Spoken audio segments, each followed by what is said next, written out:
नमस्कार, स्वागत है आपका मुद्दे की बात। तो मैं हूं आपके साथ विशाल पंडित। हम बात करेंगे कल जो इलाहाबाद हाई कोर्ट ने एक बड़ा फैसला सुनाया। इसमें UP board of Madrasa education act 2014 को असंवैधानिक घोषित कर दिया गया।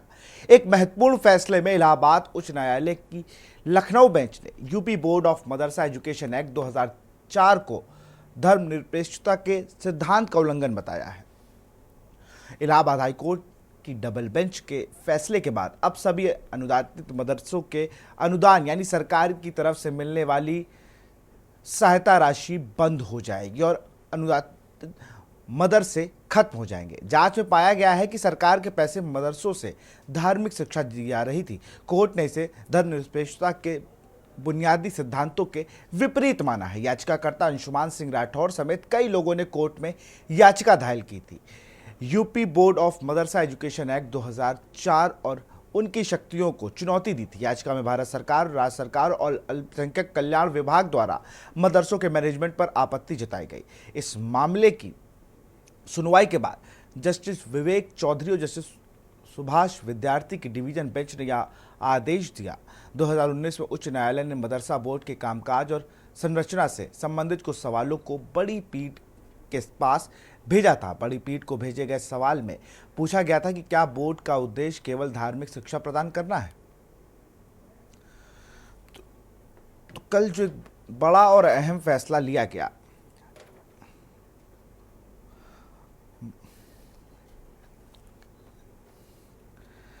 जहां पर मदरसा बोर्ड को भंग कर दिया गया।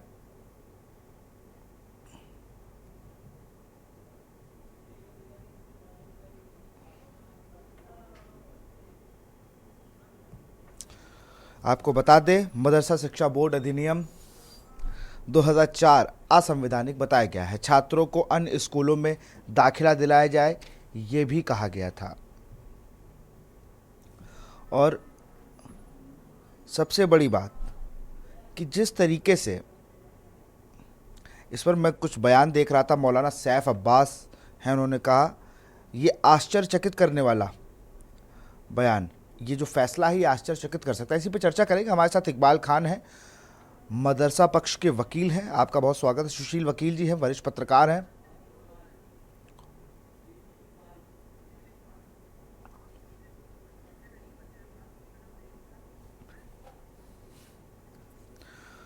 इकबाल खान हैं, मदरसा पक्ष के वकील, और सुशील वकील वरिष्ठ पत्रकार हैं। सबसे पहले इकबाल खान की तरफ आऊँगा। पहला सवाल आप ही से करता हूँ। इकबाल जी, जिस तरीके से जो फैसला आया है कल, वो कहीं ना कहीं मुझे लगता है कि 2004 को जो असंवैधानिक, और सारे मदरसों को ही अब बंद करना पड़ेगा और अन्य विद्यालयों में उनका दाखिला कराना होगा। इकबाल जी, आप तक हमारी आवाज पहुंच रही है? थोड़ा सा कट के आ रही है सर। आपको रिपीट कर रोकूंगा, सकते हैं आप? आपको रोकना चाहूंगा। सीधे हम लोग दिल्ली चलते हैं, जहां पर अरविंद केजरीवाल की धर्मपत्नी सुनीता केजरीवाल क्या कुछ कह रही, सुन लेते हैं। या नहीं, मेरी सभी माताओं और बहनों से अपील है, अपने भाई और अपने बेटे पर भरोसा रखो। ऐसी सलाखें नहीं जो आपके भाई और आपके बेटे को ज़्यादा दिन अंदर रख सके। मैं जल्द बाहर आऊँगा और अपना वादा पूरा करूँगा। क्या आज तक कभी ऐसा हुआ कि केजरीवाल ने कोई वादा किया और पूरा नहीं किया? आपका भाई, आपका बेटा लोहे का बना है, बहुत मजबूत है। बस एक विनती है, एक बार मंदिर ज़रूर जाना और भगवान से मेरे लिए आशीर्वाद मांगना। करोड़ों लोगों की दुआएं मेरे साथ है, यही मेरी ताकत है। आम आदमी पार्टी के सभी कार्यकर्ताओं से भी मेरी अपील है कि मेरे अंदर जाने से समाज सेवा और लोक सेवा का काम रुकना नहीं चाहिए। और हाँ, इस वजह से बीजेपी वालों से भी नफ़रत नहीं करनी। वे सब हमारे भाई बहन हैं। मैं जल्द लौट कर आऊँगा। आपका अपना अरविंद। तो एक जो चिट्ठी थी अरविंद केजरीवाल की, ये जनता के सामने पेश कर रही थी उनकी पत्नी सुनीता अग्रवाल। केजरीवाल। अब रुक करते हैं डिबेट का। हम लोग बात कर रहे थे मदरसे बोर्ड को जो भंग किया गया, तो इसी पर इकबाल खान जी हैं, मदरसा पक्ष के वकील हैं, और तो सीधे उन्हीं के पास चलते। सुशील गिरी जी भी महंत हैं, वो भी हमारे साथ जुड़ गए। लेकिन पहले इकबाल खान साहब के पास चलेंगे। इकबाल भाई, इकबाल के पास चलेंगे। जिस तरीके से जो 26,000 मदरसे कुल यूपी में हैं, जिनमें 12,800 जो मदरसे उन्होंने कभी रजिस्ट्रेशन रिन्यूअल नहीं कराया, ऐसा भी कहा गया है दलील में। इकबाल,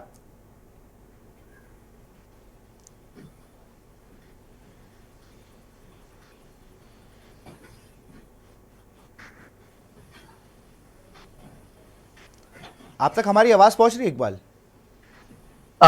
सर थोड़ी सी आवाज आपकी लास्ट में कट गई। आपने कुछ मदरसों का जिक्र किया हाँ, है। मैंने मदरसों थोड़ा का जिक्र। ब्रीफ हम आपको बताते चलें, आपको श्रोताओं के लिए भी आसानी होगी कि ये जो अल्ट्रा वायरस करार दिया गया है, ये जो कल जजमेंट आया इलाहाबाद हाई कोर्ट का, इसमें बेसिकली क्या है कि जो पिटिशनर है उन्होंने सिर्फ ये चैलेंज किया था कि जो मदरसा एक्ट है 2004 का, जिसके अधीन सेक्शन 3 से आपके यहाँ हमारे उत्तर प्रदेश में एक मदरसा बोर्ड बना था, उस मदरसा बोर्ड को जो कि मदरसा को रिकॉग्नाइज करता था और अपना एक साइमल्टेनियसली एक बोर्ड चलाता था, जैसे उत्तर यूपी बोर्ड चलता है, आईसीसीए बोर्ड चलता है, इस तरह का एक बोर्ड की नुमा वो चलता था। अब हुआ ये कि जब इसको चैलेंज किया गया तो बेसिकली बोर्ड को ही चैलेंज किया गया, क्योंकि उस एक्ट के अधीन वो बोर्ड आता था। अब मसला ये हुआ कि जो कोर इशू आ रहा है, जो लोगों में थोड़ी बहुत लोग समझ नहीं पा रहे हैं कि पूरे जो मदरसे हैं वो भी बंद हो जाएंगे, क्या सिर्फ बोर्ड बंद होगा या जो सिर्फ बोर्ड से एफिलिएटेड मदरसे हैं वो बंद होंगे। तो इनमें थोड़ी क्योस है, लोगों में समझ नहीं पा रहे हैं। हम आपको थोड़ा स्पष्ट कर दें कि जो ये मदरसा बोर्ड से चल रहे थे, जिनका रिकॉग्निशन था, उन पे इम्पैक्ट आएगा, वो बंद हुए हैं, उनका रिकॉग्निशन चला जाएगा और बोर्ड भंग हो जाएगी। सिंपल सा यही इसका जो है रिजल्ट आएगा। अब होना ये है इसमें कि आप लोग ये देखेंगे कि जो मदरसा बोर्ड से एडेड इंस्टीट्यूशन थे, जिनका एड जाता था, गवर्नमेंट प्रोवाइड करती थी, तो उसमें कुछ आधार लिया कोर्ट ने, उसमें जो पिटिशनर है उससे पहले भी 4-5 पिटीशन जो सर्विस की थी जो इससे कनेक्टेड थी, वो रेफरेंस के लिए आई थी कि क्या ये जो सर्विस इन लोगों को ग्रांट मिल रही है यह वैध है, संवैधानिक, तो रेफरेंस में यहाँ पे आई थी। और उसके साथ साथ एक नई पिटीशन आई थी अंशुमन जी की, जो कि वो पूरा मदरसा एक्ट को ही चैलेंज कर रहे थे। ये 2 चीजें थी बेसिकली। अब इसमें होगा क्या, कॉन्सिक्वेंसेज ये आएंगे कि इससे मदरसा बोर्ड भंग हो जाएगा। मदरसा बोर्ड क्या करता था, मौलवी, आलिम और फाजिल की डिग्री देता था, जो डिग्री जो है वो इक्विवेलेंट होती थी हाई स्कूल के। मौलवी जो इनकी है वो हाई स्कूल के इक्विवेलेंट होती थी, मुंशी और आलिम जो है इनका वो इंटरमीडिएट के इक्विवेलेंट होता था। लेकिन अब इससे जो कोर्ट का ऑब्जर्वेशन है कि आप रिलीजियस एजुकेशन इंपार्ट कर करके उसके साथ साथ आप इक्विवेलेंट डिग्री नहीं दे सकते, सिंपल सी बात यही है। और दूसरी बात जो मेजर चैलेंज यहाँ पे था कि ये जो एक्ट है वो सेकुलरिज्म से कॉन्ट्राडिक्ट कर रहा है। क्वालिटी ऑफ एजुकेशन की बात थी कि जो मदरसा एक्ट में है वो क्वालिटी ऑफ एजुकेशन प्रोवाइड नहीं हो पा रही है।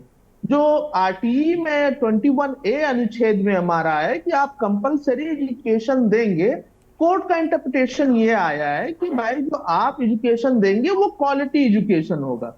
और क्वालिटी एजुकेशन थोड़ा आप ये समझिएगा कि क्वालिटी एजुकेशन कहीं भी डिफाइन ही नहीं है। अगर आईएएस कंपेयर आप क्वालिटी एजुकेशन को करेंगे कि मान लीजिए आप करें मदरसा जो है ये रिग्रेसिव एजुकेशन प्रोवाइड करता है, क्वालिटी एजुकेशन क्या होगा अगर आज के संपेक्ष में आप बात करें कि हम सीबीएसई को और यूपी बोर्ड को या संस्कृत बोर्ड से कंपेयर करें, तो क्वालिटी एजुकेशन एक प्रोग्रेसिव आदमी ये कहेगा कि सीबीएसई और आईसीएसई ज्यादा बेहतर होगी। तो हो सकता था, ये भी एक चीज हो सकती थी कि आपको अगर ये लगा कि मान लीजिए मदरसा क्वालिटी एजुकेशन नहीं दे रहा, बोर्ड नहीं दे रहा, तो आप उसको इंप्रूवमेंट करवा सकते। अच्छा, एक मेरा सवाल आपसे ये है, जो कोर्ट का वर्डिक्ट, एक इकबाल भाई बीच में रोकूंगा, जो ये आंकड़े वहां पे बताए गए, आप रहे होंगे कोर्ट में, लेकिन जो एक आंकड़े दिखा रहे हैं हर जगह, 26,000 मदरसे पूरे यूपी में हैं, और उनमेमें से 12,800 का रजिस्ट्रेशन नहीं है। 4600 ऐसा आंकड़ों में बताया गया, 4600 मदरसे रजिस्टर्ड हैं। इसके अलावा 598 जो मदरसे हैं वो सरकारी मदद से चलते हैं। ये आंकड़े सही हैं क्या? क्या कह रहे हैं सर आप? थोड़ा आवाज कट रही है आपकी। देखिए, अब जो आंकड़ों की बात कर रहे हैं, हमने तो पूरी पिटीशन हमने देखी है, काउंटर रिजॉइंडर हमारा हुआ है, लेकिन कभी भी आंकड़ों पे तस्करा नहीं हुआ है। कोर्ट में ये नहीं आंकड़े आए हैं कि कितने मदरसे अफिलेटेड हैं, कितने एडेड है। कोर्ट का इससे जाहिर सी बात है कंसर्न भी नहीं है, क्योंकि जब आप किसी कॉन्स्टिट्यूशनल वैलिडिटी चेक करते हैं किसी भी एक्ट की, मान लीजिए ये मदरसा एक्ट 2004 की आप वैलिडिटी चेक करते हैं, तो आप ये देखते हैं कि क्या ये एक्ट कॉन्स्टिट्यूशन के परव्यू में फुलफिल हो रहा है कि नहीं हो रहा है। अगर वो कॉन्स्टिट्यूशन से कंट्राडिक्ट करता है तो आप उसको अल्ट्रा वायरस कर देते हैं कि मतलब ये संविधान से कॉन्ट्राडिक्ट कर रहा है, ये नहीं चल पाएगा। उसके लिए आप ये देखते हैं आर्टिकल 13 में जुडिशियल रिव्यू की पूरी पावर है कोर्ट को, उसमें आप देखते हैं, और उसमें कई डॉक्ट्रिन है। डॉक्ट्रिन ऑफ सेवरेबिलिटी एक आती थी जिसमें मेजर कंसर्न था कोर्ट पे कि अगर आप सेवरेबिलिटी ये होती है कि मान लीजिए एक एक्ट में 100 सेक्शंस बनाए गए हैं, उस 100 सेक्शन में अगर कोर्ट को लगता है या आप चैलेंज कर रहे हैं कि भाई इस एक्ट में 100 सेक्शन में सेक्शन 12 और 13 इलीगल है, अल्ट्रा वायरस है, ये कॉन्ट्राडिक्ट कर रहा है संविधान के बेसिक स्ट्रक्चर को या संविधान के मूलभूत ढांचाओं से, तो कोर्ट उसको सेवरेबिलिटी से हटा करके उन्हीं जो 3 मेन धाराएं होती हैं उनको हटा देती है, बकिया सारी धाराएं प्रिवेल करती। लेकिन यहाँ पे ऐसा नहीं हुआ। यहाँ पे तो ये हुआ कि पूरे एक्ट को चैलेंज किया गया, कोर्ट को लगा कि हाँ पूरा एक्ट अल्ट्रा वायरस है, तो उन्होंने पूरा अल्ट्रा वायरस करार दे दिया। कोर्ट ने ये नहीं यहाँ पे टेस्ट किया कि कितने मदरसे चल रहे हैं, कितने स्टूडेंट हैं। ये ना तो कहीं पिटिशनर के पिटीशन प्लीडिंग में थी, ना तो कहीं रेस्पोंडेंट, हम लोग भी रेस्पोंडेंट रहे हैं उसमें, ना तो कहीं रेस्पोंडेंट के काउंटर में थी, ना पिटिशनर के जो रिजॉइंडर है एफिडेविट फाइल, इसीलिए इकबाल भाई मैंने कंफर्म किया कि ये जो आंकड़े क्या ये भी समक्ष पेश किए गए थे। सुनील वकील जी हैं, वरिष्ठ पत्रकार हैं। सर, भारत में एक ऐसी चीज है कि आप किसी भी चीज को अगर जब तक राजनीति से नहीं जोड़ेंगे तब तक वो कोई भी चीज है वो पूरी नहीं मानी जाती है। मैं देखता हूं कोई भी चीज होती है तुरंत राजनीति से जोड़ दी जाती है। मुलायम सिंह यादव ने इसे अधिनियम को बनाया था और कल उसको हाईकोर्ट ने असंवैधानिक करार कर दिया। उस समय की क्या स्थिति थी और आज की मदरसों की क्या स्थिति है, सर इस पे थोड़ा सा ब्रीफ कर दें। देखिए विशाल जी, ये आज तक जो भी चलता रहा वो वोट राजनीति होती रही। किसी एक तबके को, किसी एक सोसाइटी के सेक्शन को खुश करने के लिए उनको वो जो मांगे वो चीज़ें देते गए। लेकिन आज की ऐसी स्थिति अगर ह्यूमैनिटेरियन ग्राउंड पे भी देखा जाए तो मुसलमानों को इस जो कोर्ट का डिसीजन है उसमें खुश होना चाहिए। आप देख लीजिए, मुस्लिम बच्चों को नेशनल मेन स्ट्रीम जो एजुकेशन है उससे दूर रखा जाता है। उनका जो या डिग्री होता है, उन बेचारों की ज़िंदगी मस्जिद से शुरू होकर मस्जिद में ही ख़त्म हो जाती है। सरकारी जो ग्रांट थोड़ा बहुत मिलता है, 15,000 रुपया, 10,000, 20,000 रुपये, उस पर तो वो सारे उम्र भर पलते हैं। मौलवी का जो है उनकी भी सैलरी रहती है, उस पर पलते रहते हैं। और उसके अलावा जो लोग थोड़ा बहुत दे देंगे वो दान वगैरह उस पर पलते हैं। आप देख लीजिए सरकारी स्कूल में आजकल कितनी सुविधा है, बच्चों को खाना पीना, वर्दी, जूता, पेंसिल, कापी वगैरह सारी सुविधाएं प्राप्त होती है। आप देख लीजिए जैसे इन सबको मदरसों में जो बच्चे पढ़ते हैं उनको बोलो राष्ट्रपति कौन है देश का, पता नहीं, प्रधानमंत्री कौन है, पता नहीं। ऐसे जो बच्चे निकलते हैं 13 लाख 14 लाख जैसे यूपी का आंकड़ा है, इन बच्चों का भविष्य क्या रहेगा? ये जो मदरसे से निकल के तो इनको फिर भी मस्जिद में ही बैठ के बेचारों को करना है, सेवा करनी है। इनकी हम नहीं चाहते कि इनकी तालीम से जैसे इस्लामी तालीम से वंचित हो। पहले मेन स्ट्रीम की जो तालीम है जो सारे बच्चे ये प्राप्त करते हैं वो करें। और ये जो जैसे हिंदू में अभी क्या होता है, पाठशालाएं होते हैं जो प्राइवेट गुरु पढ़ाते हैं, गीता वगैरह, ऐसे ये भी पढ़ाते हैं मौलवी वगैरह। पहले बेसिक एजुकेशन ले लो, उसके अलावा ये दीन की जो एजुकेशन है वो भी ले लो। बाकी ये जो इस पर सियासत हो रही है, आप देख लीजिए मदरसों में जितने रजिस्ट्रेशन, नॉन रजिस्ट्रेशन, जितना फंड जाता है गवर्नमेंट का, कुछ चंदों में जाता था, कुछ से ऑर्गेनाइजेशन में जाता। आप इनसे पूछ लीजिए जो इनके नेता, मुस्लिम नेता, उनके बच्चे अंग्रेजी स्कूलों में पढ़ते हैं, हार्वर्ड स्कूल में पढ़ते हैं, विदेशों में पढ़ते हैं, और गरीबों को क्या रखा है, मुंह में मीठा, निजी इनको आपको बिल्कुल, इस पर जवाब लेंगे। हमारे साथ दो मेहमान और जुड़ चुके हैं। प्रदीप मिश्रा बीजेपी के नेता हैं और शुभम गिरी जी महंत हैं, वो भी बहुत देर से जुड़े हुए।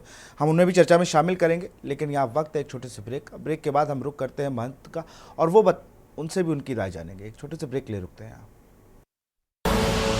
आप देख रहे हैं के न्यूज, खबरों का सारथी।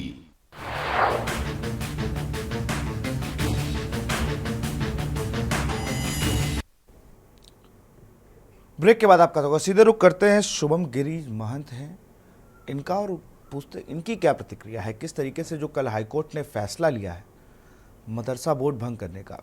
शुभम गिरी जी, अब आप एक बार प्रश्न दोहराएंगे? मेरा सीधा प्रश्न है, कल मदरसा बोर्ड पर एक बड़ा फैसला लिया। 2004 का जो अधिनियम था उसको असंवैधानिक करार करते मदरसा बोर्ड को भंग कर दिया गया है।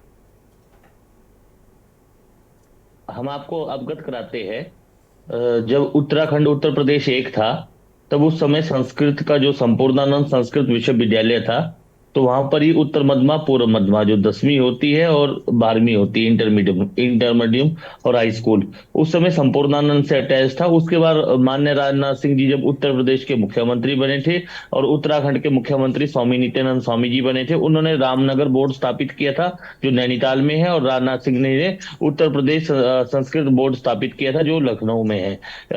इसी प्रकार से अब आगे मदरसों की बात हमने पहले ये कही है कि जो अवैध मदरसे है उन्हें तो बंद करना चाहिए। जहाँ खारी फंडिंग आ रही है उसे तो बंद करना चाहिए, क्योंकि जो मदरसे जैसे सीमावर्तीय जिले में है, महाराजगंज है, आपका लखीमपुर है, पीलीभीत है, जिस जो जो उत्तर प्रदेश के सीमावर्तीय जनपद है वहां पर बंद होनी चाहिए। और बात आई असंवैधानिक की, जो तालीम जो इन पढ़ाई आपको पहले वकील साहब ने बताई, एडवोकेट साहब ने बताई कि जिस प्रकार से मौलवी होती है 10वीं की परीक्षा होती है, जो तालीम होती है वो इंटरमीडिएट में होता है, लेकिन उसमें जैसे शिक्षा का हमारे को ये होनी चाहिए, मदरसों में साइंस पढ़ाने चाहिए, मदरसों में आपकी साइंस के साथ साथ आधुनिक विषय को एक लेना चाहिए, जैसे राजनीतिक शास्त्र है, लेकिन ऐसे संस्कृत विद्यालयों में होता है। हमने खुद शास्त्री की है, तो आधुनिक विषयों में हमारा साइंस भी होती है, विज्ञान भी होता है, राजनीतिक शास्त्र भी होता है। वो ऑप्शन होता है हमारे पास कि कौन सा हम ऑप्शन ले सकते हैं, कौन सा हम उसको यूज कर सकते हैं, किस विषय को हम पढ़ सकते हैं, किस विषय में हम अभ्यास कर सकते हैं। लेकिन सरकार को इस विषय के बारे में हाई कोर्ट ने जो फैसला दिया उसको तो मानना पड़ेगा ही पड़ेगा,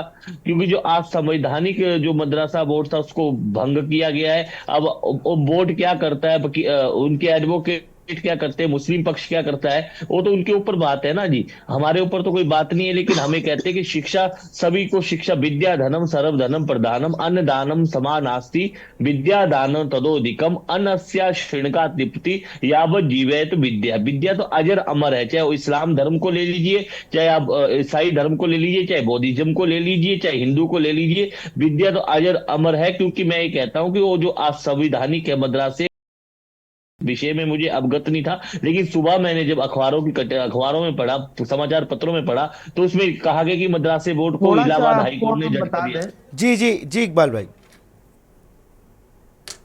मान जी कह रहे थे कि जो मदरसा बोर्ड की जो एजुकेशन है उसका थोड़ा सिलेबस देख लें। जो जजमेंट आया है ना उसमें भी सिलेबस का जिक्र है कि क्या क्या उसके सिलेबस होंगे। मान लीजिए मौलवी आप कर रहे हैं मदरसा बोर्ड से, तो उसमें कौन कौन से सब्जेक्ट पढ़ाए जाएंगे। तो मेनली जो उसमें आया है कि एक सब्जेक्ट होगा थियोलॉजी का। थियोलॉजी मतलब आप अपनी रिलीजियस बुक पढ़ाएंगे।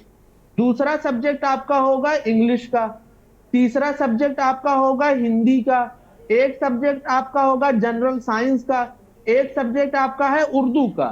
तो आप प्योरली ये नहीं कह सकते कि ये रिलीजियस एजुकेशन इंपार्ट कर रहे हैं, प्योरली नहीं कह सकते, क्योंकि जो मॉडर्न एजुकेशन है वो भी लिटिल बिट है इनके साथ। अब रही बात दूसरी की एकदम से, तो अगर आप इंप्रूव करना चाह रहे थे तो आप कर सकते थे, इसमें कोई दो राय नहीं है। इंप्रूवमेंट की गुंजाइश तो हर प्रोग्रेसिव बिल्कुल, सोसाइटी वो में आप रही है, इंप्रूवमेंट वो तो होनी चाहिए। चाहिए। शिक्षा का स्तर आप जिस मेरे तरीके को से बता बढ़ रहा है। दीजिए, कोर्ट ने एक और डिसीजन दिया है जी कि ये जो बच्चे मदरसे से या निकाले जाएंगे, इनको सरकारी स्कूल में आप जगह दे दो। ये नहीं कोर्ट ने कहा कि इनको छोड़ दो, क्योंकि अगर ये वहां से मदरसे निकलते को अगर सरकार इनको अच्छी शिक्षा देगी, कल ये भी डॉक्टर, इंजीनियर, साइंटिस्ट बन जाएंगे। आपको भी खुश होना चाहिए, हम भी खुश हैं। हम नहीं चाहते कि मुसलमान बच्चे पीछे रहे और हिंदू बच्चे, बाकी सोसाइटी के बच्चे आगे जाए। कोर्ट ने ये भी साथ में कहा कि मैं प्रदीप मिश्रा जी का रुख कर लेता हूं, फिर मैं शुभम गिरी जी आपके पास आऊंगा। प्रदीप जी। विशाल जी नमस्कार। नमस्कार। के न्यूज के दर्शकों को सभी को नमस्कार। तो विषय है आज उत्तर प्रदेश मदरसा शिक्षा बोर्ड अधिनियम 2004, जो 2004 में तत्कालीन मुख्यमंत्री माननीय मुलायम सिंह यादव जी ने ये एक्ट लाया था, अधिनियम लाया था। तो एक्ट के विरोध में या एक्ट का जो भी रहा, इसके लिए जो याचिका डली थी, माननीय उच्च न्यायालय ने जो कल अपना निर्णय सुनाया है, ये असंवैधानिक है। और ये मदरसे में शुरू से, जैसा कि ये संज्ञान में आया है माननीय उच्च न्यायालय के माध्यम से, यहाँ पे धार्मिक आधार से शिक्षा देने का कार्य हो रहा था, केवल धार्मिक शिक्षा दी जा रही थी। आज की जो नई जनरेशन, नई युवा पीढ़ी जो निकले, भारत कहाँ पहुंच रहा है, एक जो है एक तबका जो है केवल मदरसे में एक अपना इस्लामी शिक्षा और जो है एक धर्म के शिक्षा के आधार पे अपना जो है शिक्षा ग्रहण कर रहे थे। यह असंवैधानिक है और जो है जो एक्ट था उसको असंवैधानिक करार दिया है। और माननीय उच्च न्यायालय ने जो निर्देश दिया है कि ऐसे सभी बच्चे जो हैं उसकी राज्य सरकार चिंता करेगा जो 21 का अनुच्छेद के अंदर 21 का एक्ट जो है एजुकेशन एक्ट, उसके अधिकार के तहत राज्य सरकार इसका पालन करते हुए सभी बच्चों का समायोजन करेगी और अच्छी तकनीकी और अच्छे, जैसे सभी बच्चे पढ़ रहे हैं, ये सारे बच्चे अपना शिक्षा ग्रहण करेंगे। इसी शुभकामनाओं के साथ मैं बिल्कुल, कहीं ना कहीं बच्चों की पढ़ाई प्रभावित नहीं होनी चाहिए। बहुत बहुत शुक्रिया सुशील जी आपका, इकबाल भाई आपका भी बहुत बहुत शुक्रिया, शुभम गिरी जी आपका भी बहुत बहुत शुक्रिया, प्रदीप मिश्रा जी आपका भी बहुत बहुत शुक्रिया। तो कल हाईकोर्ट ने एक फैसला सुनाया जिसमें 2004 में मुलायम सिंह सरकार द्वारा बनाए गए मदरसा अधिनियम को असंवैधानिक करार किया, लेकिन उसके साथ ये भी कहा कि जो भी बच्चे मदरसे में पढ़ रहे हैं उन्हें सरकारी स्कूल में दाखिला दिलवा दिया जाए, जिससे उनकी जो शिक्षा है वो प्रभावित ना हो। फिलहाल मुद्दे की बात में इतना ही। देखते रहिए के न्यूज़ इंडिया। नमस्कार।